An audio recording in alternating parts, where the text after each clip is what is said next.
बोलिए सदगुरुदेव की जय।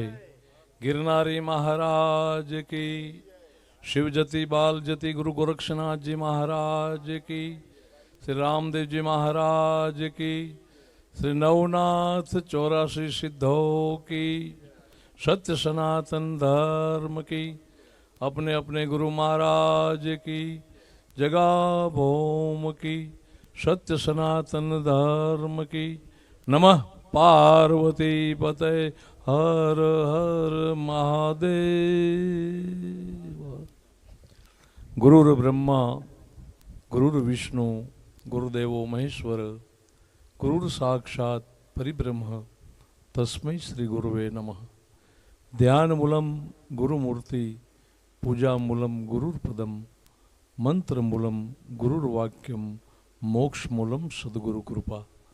मंत्र सत्यम, पूजा सत्यम, सत्यम देव निरंजनम, गुरुर्वाक्यम सदा सत्यम, सत्यम एकम परम पदम, अन्यथा शरणम नास्ति त्वमेव शरणम मम, तस्मात् कारुण्य भावेन रक्ष रक्ष परमेश्वरम। गोरक्ष बालम गुरु शिष्य पालम, शेषा हिमालम शशिखंड बालम, कालस्य कालम जित जन्म जालम, बंदे जटालम जगदम नालम। આજના આ શુભ રામદેવજી મહારાજ મૂર્તિ પ્રાણ પ્રતિષ્ઠા, અન્ય સમાધિષ્ઠ મહાત્માઓની મૂર્તિના પ્રાણ પ્રતિષ્ઠા મહોત્સવમાં ઉપસ્થિત મંચસ્થ પરમ પૂજ્ય પરમ વંદનીય અમારા વિસનગરથી પધારેલ महंत योगी श्री शंकरनाथजी बापू, वाघोड़ियाथी पधारेल मारा काका गुरु श्री गंगानाथजी बापू अने योगीनी माताजी श्री महेश्वरी माताजी, मंचस्थ उपस्थित सर्व शिष्यगण और सर्व संतगण अने आ जे कार्य भगीरथ कार्य जे करी रह्या छे एवा मारा आत्मीयजन एवा महंत योगी श्री आनंदनाथजी महाराज अने आ अत्रे आ प्रसंग में उपस्थित गाजीपुर गामना वडीलो, भाईओ, बहनों, माताओ, बाळको,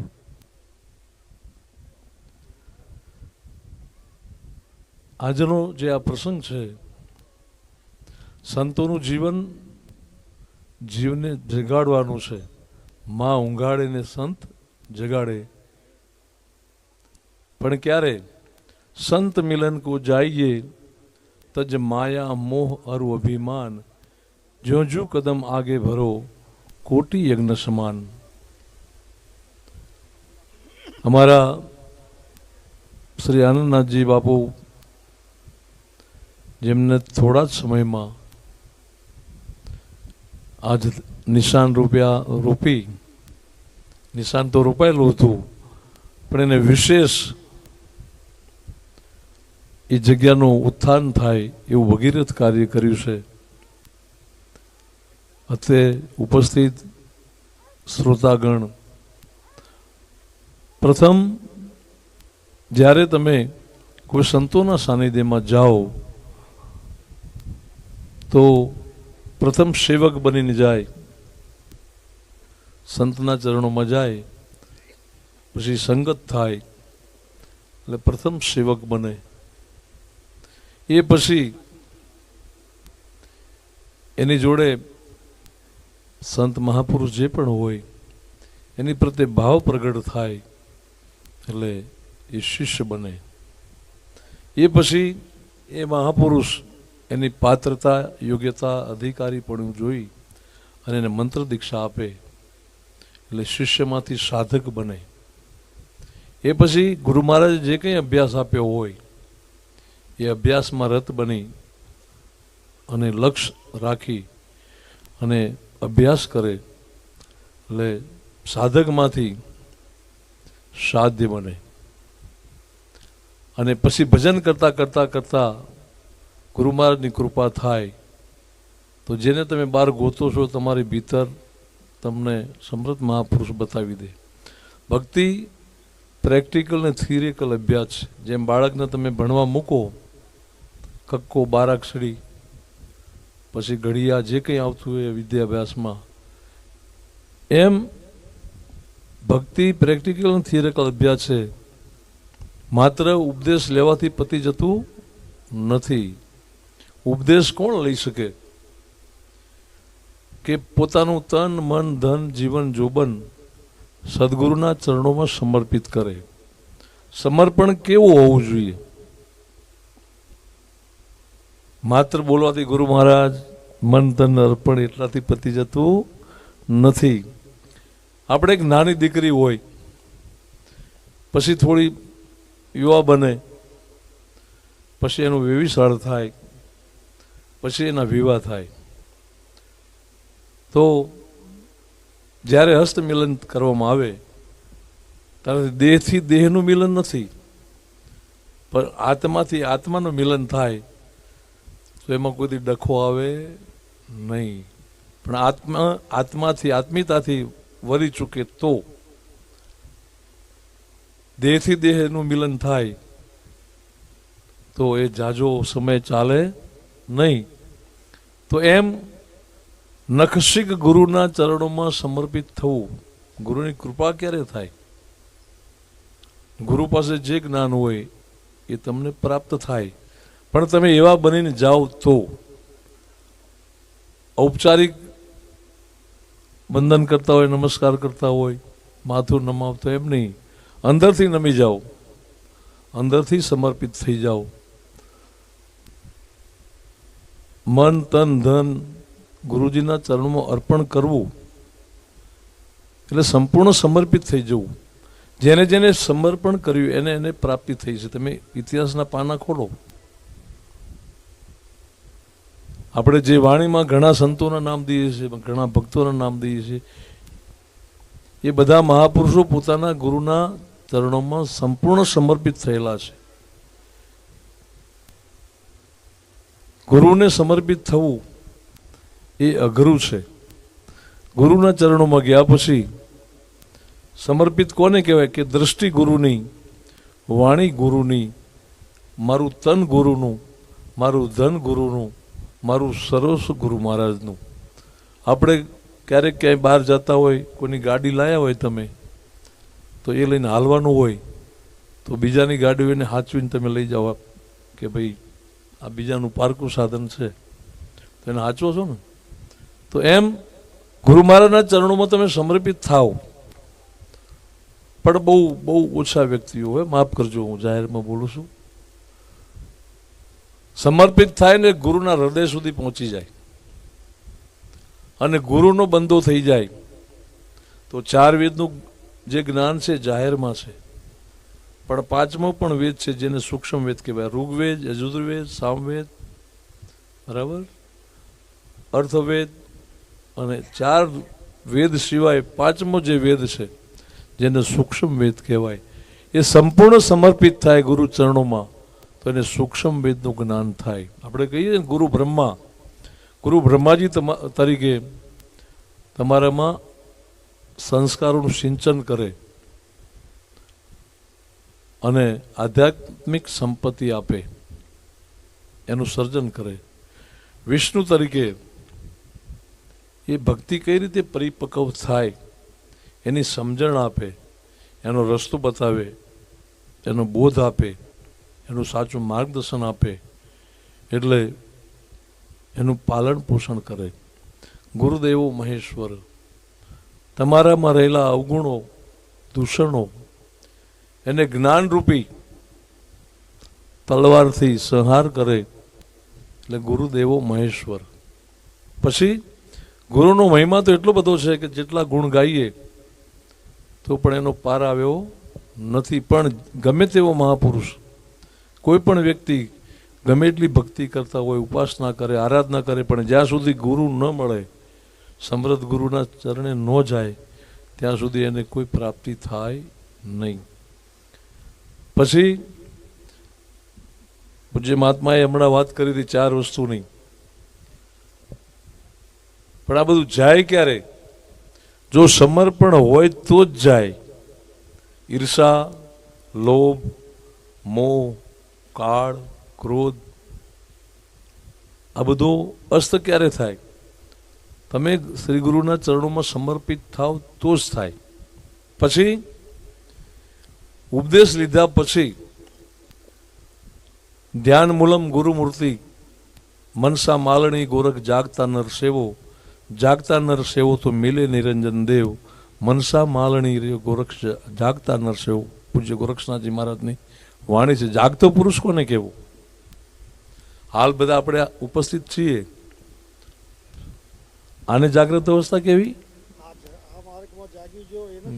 પણ આ માર્ગમાં જાગી જાય, બરાબર? અને જાગતો પુરુષ કોને કેવું? એક પરમાત્મા સત્ય છે, આત્મા પણ સત્ય સ્વરૂપી છે. એ અદ્વૈત અને અખંડ છે, સર્વમાં વ્યાપક છે, ચરાચરમાં છે, જડમાં, ચેતનમાં, સ્થાવરમાં, જંગમમાં સમાયેલો છે, સર્વ વ્યાપક છે. તમારાથી પણ જુદો નથી. પણ કેમ ખબર નથી પડતી?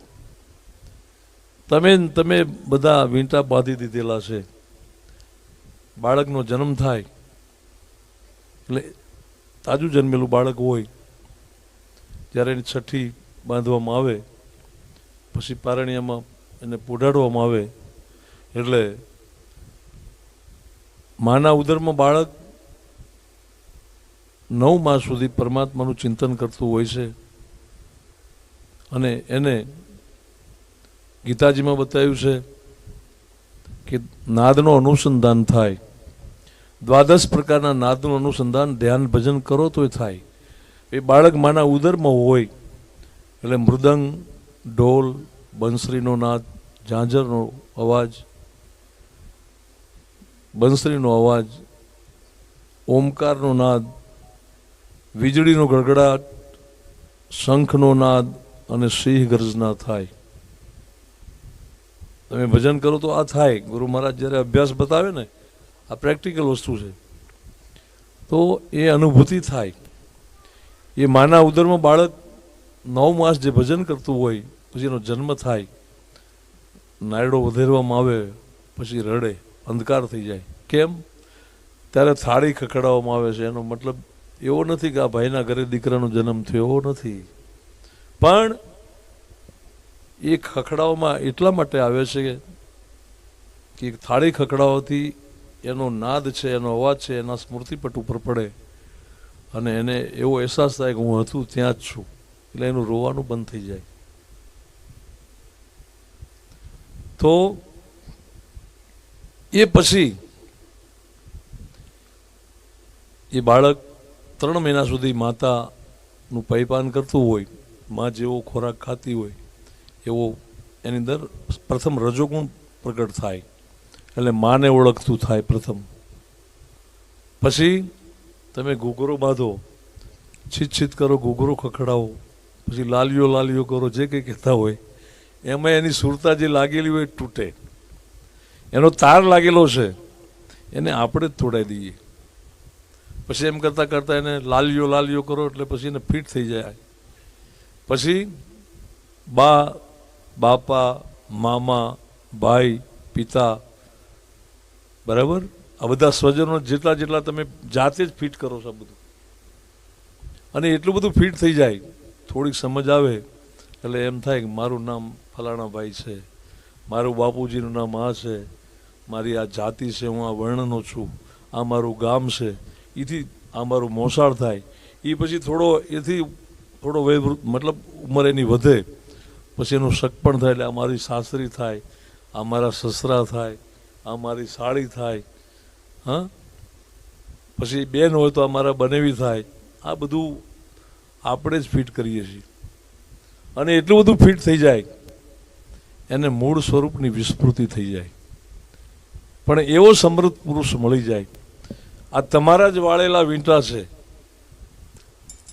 આ બધા વીંટા તમારા જ વાળેલા છે, પણ એક એક વીંટો ખોલી અને તમે જો સમર્પિત થાવ તો ગુરુની કૃપા થાય. તો ધ્યાન મૂલમ ગુરુમૂર્તિ, પૂજા મૂલમ ગુરુપદમ, મંત્ર મૂલમ ગુરુર્વાક્યમ, મોક્ષ મૂલમ સદગુરુ કૃપા. તો ધ્યાન જેને આપણે જોયા છીએ, જેને આપણે જાણીએ છીએ, તો એનું તાત્કાલિક ધ્યાન થઈ શકે. જ્ઞાન ધ્યાન કરવાની મતલબ સ્થિતિ સરળ બને. પછી પૂજા મૂલમ ગુરુપદમ. કેમ? ગુરુપદ પંકજ પૂજતા 14 લોક પૂંજાય, શિવ વિરંચી શારદા સતગુરુ તણા ગુણ ગાય. ગુરુની એટલી બધી મહાનતા છે. એક ગુરુના ચરણ કમળની પૂજા કરવાથી પોતે સ્વરૂપમાં સ્થિર હોય, એટલે અદ્વૈત રૂપે છે, સર્વવ્યાપક છે. જેટલા દેવી દેવતાઓ છે ને એનું એ સ્વરૂપ છે. એટલે એના ચરણ કમળની પૂજા કરતા 14 લોકની અંદર જેટલા બી દેવતાઓ છે એની પૂજા થઈ જાય. શિવ વિરંચી એટલે બ્રહ્માજી અને શારદા ગુરુજીના ગુણ ગાય છે. 10 અવતારો છે પણ બધાને ગુરુ તો છે જ. પછી જેને જેને જડ્યું એ ફના થઈ ગયા એને મળ્યું, સમર્પિત થઈ ગયા એને મળ્યું. બાકી કંઠી બંધાવો, રોજ આદેશ કરવા જાઓ, સીધે સીધો મેળ પડે એવો છે નહીં. પછી ધ્યાન મૂલમ ગુરુમૂર્તિ, પૂજા મૂલમ ગુરુપદમ, મંત્ર મૂલમ ગુરુર્વાક્યમ. સમર્પિત હોય તો ગુરુના એક એક વાક્યનું મંત્ર સમાન પાલન કરે, એને અનુસરે, એવું જીવન જીવે. એટલે ગુરુ મહારાજની એની પર પૂર્ણ કૃપા થઈ જાય, ગુરુના હૃદય સુધી પહોંચી જાય. પછી ગુરુ શિષ્ય બે ના રહે, એક જ બની જાય. શિષ્ય ગુરુમાં જઈને સમાઈ જાય અને જે સંપત્તિ અહીંયા પડેલી છે ને એ લઈ જાય. માગવી ના પડે, અનાયાસે પ્રાપ્ત થાય. પણ એવું સમર્પણ હોય તો આપણે બહુ બે હાથ જોડી પગે લાવીને ગુરુ મહારાજ મન તન ધન અર્પણ બોલીએ છીએ, પણ એને આચરણમાં લાવો, રેણમાં લાવો, તમારા વ્યવહારમાં, વર્તનમાં એ વસ્તુને લાવો અને જુઓ. બરાબર? ગુરુનો બંધો બની જાય ને. અમારે કોઈને ફેક્ટરીઓ ચાલતી નથી, ચાલે બધું આશ્રમો ચાલતા હોય, જે કંઈ પ્રવૃત્તિ થતી હોય કોની કૃપાથી થાય? કોની કૃપાથી? ગુરુ મહારાજની કૃપાથી. પણ ક્યારે? જે શિષ્ય પોતાના ગુરુને સમર્પિત થાય, એને અર્પિત થઈ જાય, તો એને ક્યાંય માગવાનું આવતું નથી.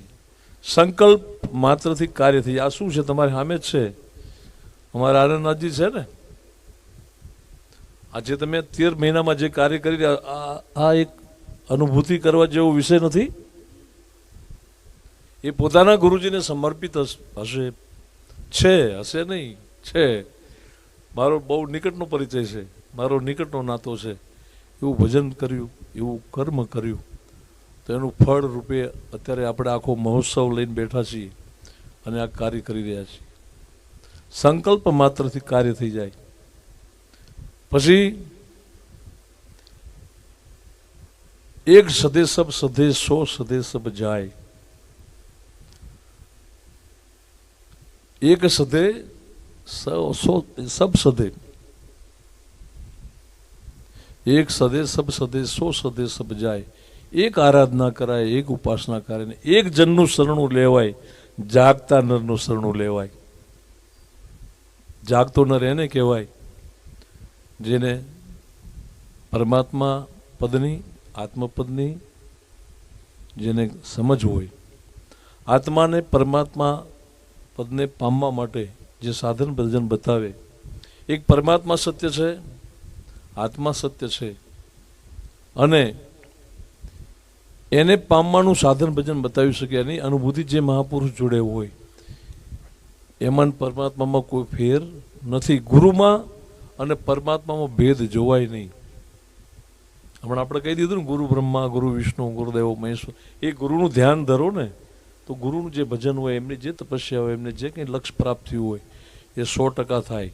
અનુભૂતિવાળી વાત છે, ફેંકી દેવા જેવી વાત નથી. તમે જેવું ચિંતન કરો, જેવું મનન કરો, જેવું મંથન કરો એવું ફળ પ્રાપ્ત થાય.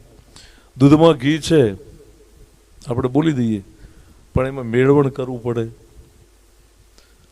પછી એનું મંથને કરવું પડે, પછી એનું માખણ ઉતારવું પડે, એને તાવવું પડે તારે ઘી થાય. છે તો ખરું જ. તમે સર્વ ચૈતન્ય સ્વરૂપ જ છો,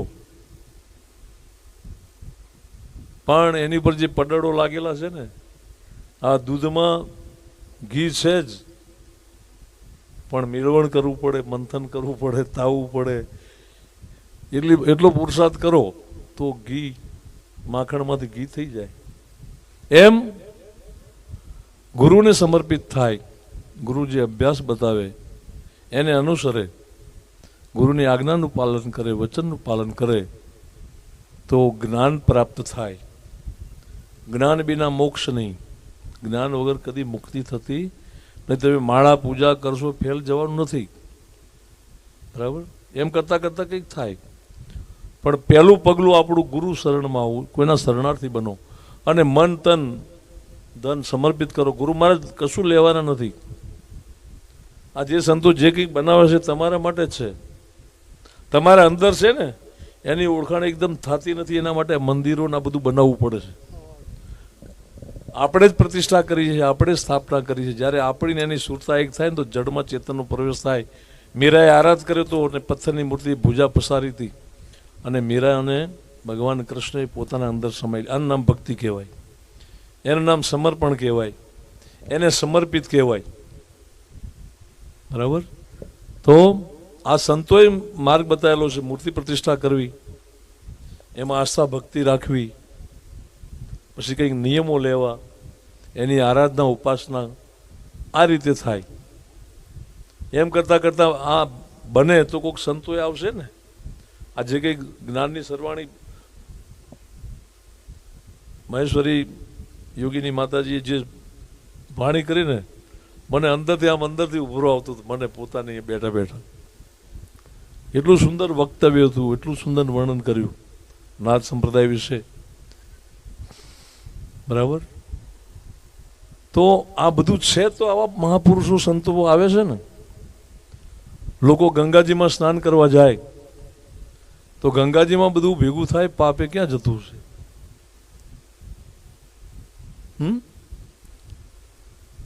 તો એ પાપ જે છે એ ગંગા કિનારે જ્યારે સંતો જાય, અમારા ઉપર નથી કહેતા, આગે આ તો બહુ આગે વાલી બાત है, अभी की बात नहीं है. જ્યારે સંતો ગંગા કિનારે જાય તો ગંગાને ઉમળકો આવે અને એના જળ આમ ઉછળીને સંતોના ચરણને પખાડે. એ ચરણની રજ પડવાથી ગંગા હતી એવી ને એવી થઈ જાય, એ મેલી રહે નહીં. તો રોજ કરોડો માણસો એમાં સ્નાન કરે છે, એમાં બધાનું પાક ભેગું થયેલું જાય ક્યાં? એ તીર્થ ક્ષેત્રમાં ચોરી કરતા હોય એની જોડે જાય, તીર્થ ક્ષેત્રમાં જઈને વ્યસન કરે એની જોડે જાય, તીર્થ ક્ષેત્રમાં જઈને ખોટું કામ કરે ત્યાં જાય, એ જતું જ રહે.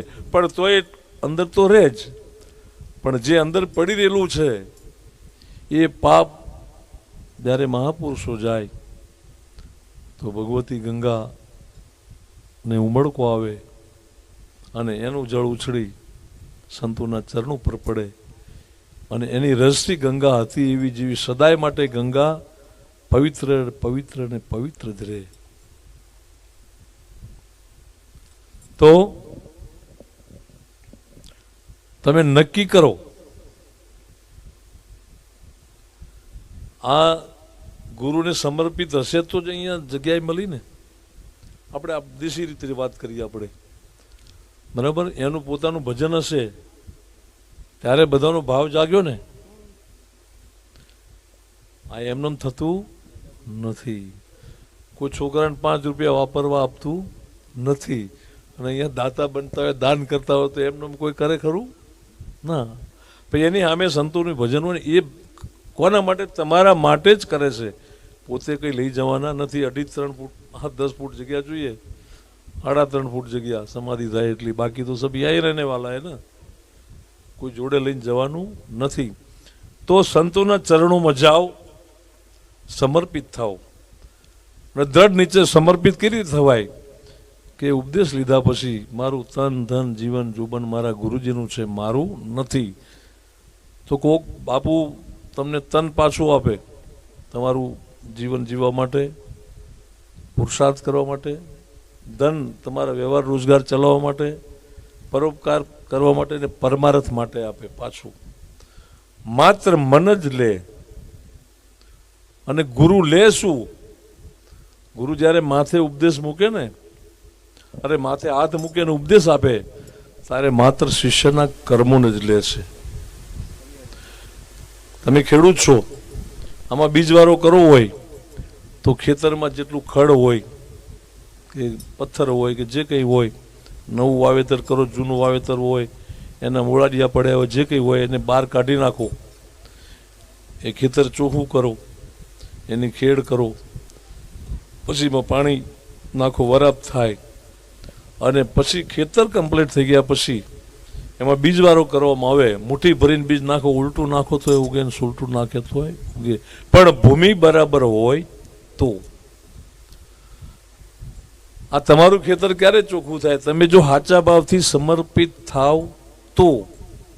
પછી નક્કી થઈ જાય દ્રષ્ટિ ગુરુની, વાણી ગુરુની, અમારું સર્વસ્વ ગુરુજીનું છે. અને ગમે તે અધિકાર હોય ત્યાં જવા દેવાય, આ શરીરને ગમે ત્યાં ના જવાય, ગમે તેનું લઈ લેવાય નહીં, કોઈનું પડાઈ ના લેવાય, કોઈ ખોટું કાર્ય ના કરાય.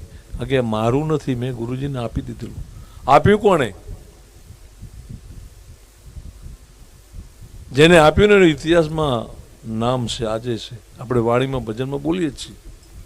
66 કાઠીને ત્યાં પાઠ હતો અને જાડેજો ત્યાં એની ભાભી મેણું માર્યું હતું. ઘોડા પર બેઠા બેઠા પાણી માગ્યું કે એ પાણી લાય. એ રાજની સામે બારવટે ચડેલો હતો. બોલો આ બી આપણે શોર્ટમાં કહીએ, સમર્પણ કેવું હોય, કેટલી હદ સુધી હોય. તારે કંઈક જડે કંઈક મળે, બાકી તો શું મળે? કારણ કે આ વાતનો વિષય નથી, ભક્તિ તો અનુભૂતિનો વિષય છે, કરવાનો વિષય છે, બલિદાન આપવાનો વિષય છે, સમર્પિત થવાનો વિષય છે. જાડેજો જ્યારે ત્યાં ગયો, મહાબીજ હતી, મહાધર્મનો પાઠ હતો, સંતો ભજનમાં હતા, ત્યારે આ લાઇટો નહોતી, દીવડિયા હતા, એટલે આ તો ડાકુ હતો. એને પહેલા જ જોઈ લીધી બધી રસ્તા, આવું જવું બધું, ક્યાંથી નીકળાયું શું છે. પછી અંધારામાં જ્યાં ઘોડવાલ હતી ત્યાં એની ભાભી એવું કીધું હતું, ઘોડા ઉપર પાણી માગ્યું હતું બેઠા બેઠા, તો કે તારો ભાઈ રાજા છે, હું એની રાણી છું, મેં કોઈ દી એને પાણી આપ્યું નથી, અને તું તો ફટાયો કુમાર છે, તો હું કોણ? જેસલ. આ બધાને નડે છે, હું તમને, મને, બધાની, આખા જગતને હું જ નડે. જ્ઞાનનું હું, વૈરાગીનું હું થાય, સંપત્તિનું હું થાય, પરિવારનું હું થાય, વિદ્વતાનું હું થાય, સત્તાનું હું થાય. એટલે સમજી લેવાનું ત્યાં બોર્ડ પૂરું થઈ જાય. સંપૂર્ણ જે અવગુણો છે ને, હુંમાંથી જ વિસ્તાર પામે જુદા જુદા ક્ષેત્રમાં. હું થાય એટલે કાળ આવે, ક્રોધ આવે, મદ આવે, મોહ આવે, મત્સર આવે, અભિમાન આવે. એ પતનનો માર્ગ. એટલે પહેલાં હુંને મારો, અને ગુરુના ચરણોમાં સમર્પિત થવું પહેલાં મરી જવું પડે, જીવતાનું કામ નથી. તો જેસલની ભાભીએ કીધું કે તું ગમે તેવો, હું તને મરદ માનતી નથી. કેમ? તોડી ઘોડી તોડી તરવા ને તોળા દે નારી, ત્રણ લઈને તું અહીં આવે તો ગામના પાદરમાં તને પાણી પાવા માટે હું આવું, તો તને મરદ માનું. એમ આવા માણસોને ચટકો જલ્દી લાગી જાય. આમાં કોણ બની શકે? પૂર્ણ વૈરાગ થાય. રાજા ગોપીચંદ ભર્તુહરી જેવું.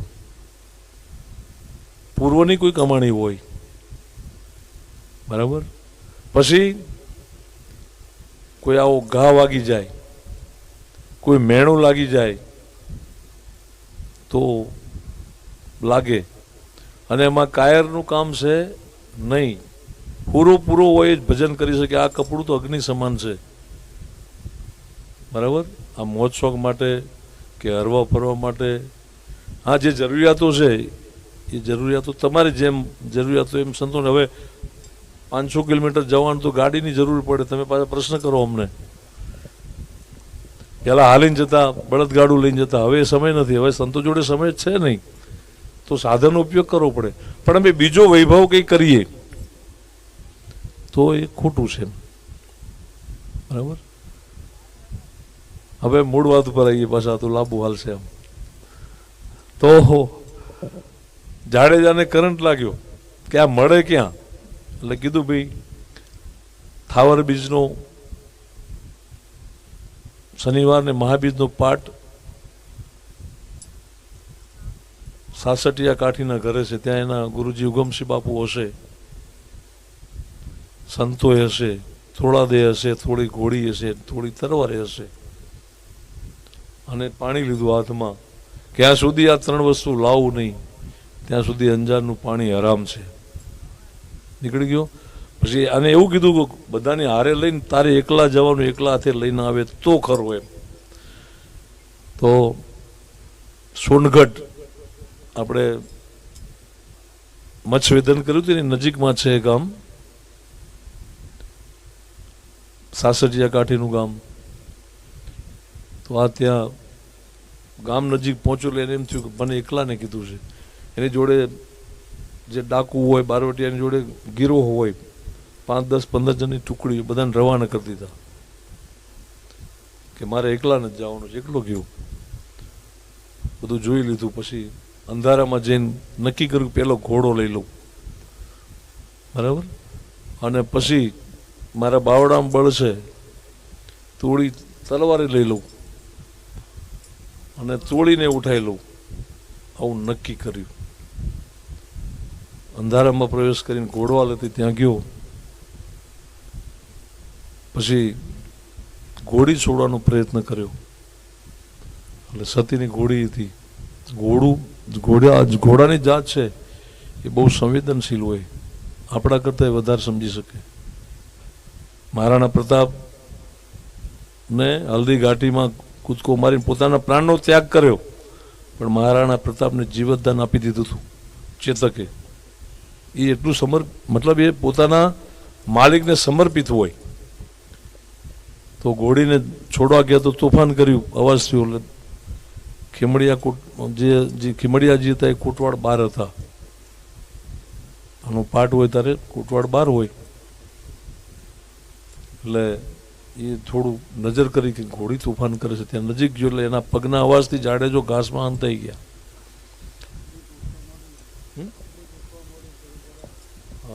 પૂરું કરી દીધું શોર્ટમાં જ. પછી એ ત્યાં જઈને નજીક જોયો એટલે ઘાસમાં સંતાઈ ગયો. ત્યાંથી પાછા આવ્યા, થોડા દેને કીધું કે ઘોડી તોફાન કરે, તો ખૂંટો નીકળી ગયેલો હતો. થોડા દે ખૂંટો મારી દીધો, જાડેજાનો હાથ આવી ગયો. આ લગભગ બધા જાણતા જ હોય. તો સમર્પણ કેટલા હાથનું એની માટે વાત કરું છું. એ ખૂંટો મારી દીધો, જાડેજાનો હાથ આવી ગયો, પોતે અંદર જતા રહ્યા.